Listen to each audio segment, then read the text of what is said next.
अस्सलाम वालेकुम दोस्तों, क्या हाल चाल है? तभी ठीक है, सब खैरियत है। अच्छा, जैसे कि अभी हमने थोड़ी देर पहले लिक्विडेशन कर ली अपनी 3940 के करीब, और अब थोड़ा सा हम एनालिसिस कर लेते हैं नेक्स्ट ट्रेड के क्या मामला था और कल किस तरीके से मार्केट ऊपर उठी है। अच्छा, ये मैंने 1 आवर्ली कैंडल लगाई हुई है।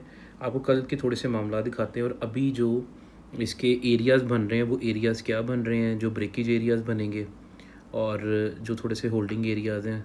सिंपल अभी हम उस पर पहले बात करते हैं। तो ये मैं अभी आपको दिखाता हूँ।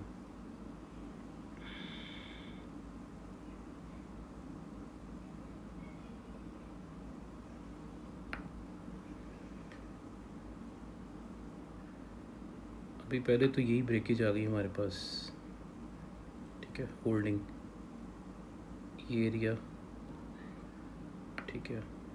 उसके बाद हमारे पास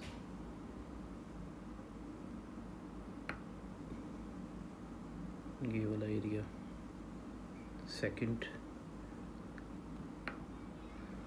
और उसके बाद हमारे पास ये होल्डिंग। अच्छा, मैं आप यहाँ पे आपको एक चीज़ बताता हूँ। अब आप ये देखें कि कल क्या हुआ है। कल सबसे पहले, अब मैंने फेयर वैल्यू गैप की ना आप लोगों से इतनी भी बात की नहीं है, लेकिन मैं आपको ये सीधा बनता हुआ जो आपको दिखा रहा हूँ, क्योंकि इस वक्त मैं सो गया हुआ था, नहीं तो मैं आपको यहाँ से एक रिवर्सल की ट्रेड लाजमी करवाता। ये यहाँ पे मार्केट ने अपना एक फेयर वैल्यू गैप इसको क्रिएट करने की कोशिश की और मार्केट ने फिर पुल बैक दिया है। जिसके स्टॉप यहाँ पे बन रहे थे जब मार्केट ने अपनी रिवर्सल ली है, वही ब्रेकआउट के स्टॉप थे 3697 और 37 ये राउंड पर स्टॉप बन रहे थे। और मार्केट ने उस टाइम हाई ट्रेड किया था 28 का, मार्केट ने ये हाई ट्रेड किया 28 का, और मार्केट ने उसके बाद पुल बैक लिया 37, 11 और 12 के राउंड अबाउट, क्योंकि यहाँ पे हमें एक ट्रेड मिल गई हुई थी ऑलरेडी, इसी पुल बैक में मिल गई थी आपको सुबह जब मैंने सेल करवाई थी 18 से, आई थिंक सो हमारा एरिया था, लेकिन 17 से शायद सेल हुई थी इस एरिया से, और वो हमें सेम 15 मिनट की कैंडल में मिल गई थी। इसीलिए वो फिर दोबारा मैंने ट्रेड नहीं करवाई। और ये क्योंकि एक घंटे की कैंडल है तो ये एक फेयर वैल्यू गैप ऑलरेडी बना हुआ था, तो हमें एक पुल बैक मिल सकता था इसके मिड तक का। तो यहाँ के स्टॉप बन रहे थे सेम, और मार्केट ने उसको रिस्पेक्ट किया और मार्केट फिर ऊपर चलेगी। अब ये देखें, मैं एक और जो चीज़ आपको दिखाना चाह रहा था वो यही थी अभी भी फ़िलहाल, कि यहाँ पे एक छोटा फेयर वैल्यू गैप बना हुआ है ये इस कैंडल के अंदर। तो आप ये देखें कि ये इस फेयर वैल्यू गैप को उसने फिल कर दिया। अब ये अगर ब्रेक होता है, यानी कि 37, 35 और 34 ये एरिया ब्रेक हो जाता है नीचे की तरफ, तो फिर इसका मतलब ये है कि मार्केट अगली टेरिटरी में एंटर हो सकती है, इस टेरिटरी को क्रॉस कर सकती है।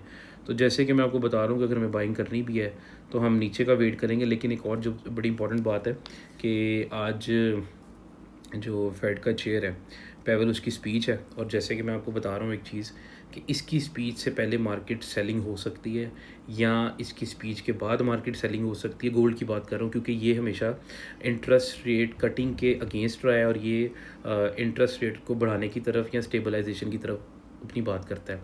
तो इसीलिए आपने इसकी स्पीच से पहले अपनी तैयारी करके रखनी है कि मार्केट कहाँ पे है। आज मार्केट ड्रॉप हो सकती है और ये पेवल की स्पीच और ये सारा मामला इसकी ड्रॉपेज में बन सकता है, तो वहाँ पे आपने डिसाइड करना है कितने पॉइंट दे के हमने ट्रेड पकड़नी है। वो हम इंशाल्लाह उस टाइम पीरियड में बात करेंगे फिर।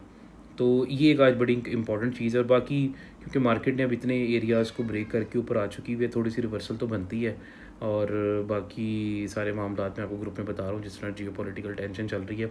और देख लें कि माशाल्लाह जो हमारे एनालिसिस थे पिछले 2 दिन को लेके, और आज मार्केट ने उसी तरीके से अपनी बाइंग दी है। लेकिन मैं इतनी ज़्यादा एक्सपेक्टेड, मतलब कि मैं नहीं कर रहा था कि इतना एक्सपेक्ट होगा। मैं 40 के राउंड अबाउट 38 तक के लेवल्स का वेट कर रहा था जब मैं आपको ट्रेड का कह रहा था कि चलिए यहाँ तक हम देखते हैं, लेकिन मार्केट वहाँ से भी 10-12 पॉइंट ऊपर गई है।